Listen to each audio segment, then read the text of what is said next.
In front of me is Honor Magic V6, and today I would like to show you how you can set up face unlock.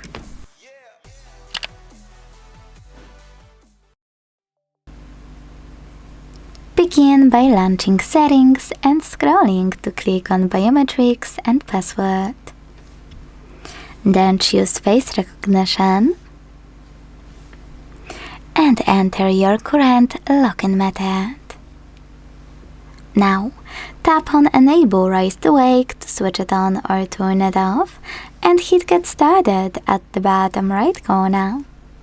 Keep your face in frame and follow all of the instructions from your screen.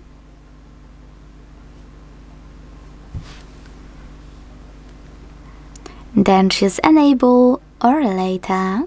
In the pop-up about using face recognition with a mask, and from all of those options, manage all of them however you wish obviously, but make sure this switcher next to unlock is on. Without it you won't be able to use your face to unlock your Honor. So let's check out if it worked. When I switch off my screen, turn it back on and look at it, I can see that face unlock is working properly, so all I need to do is swipe up. Thanks so much for watching. If you enjoyed this video, leave a like, comment and subscribe. Bye!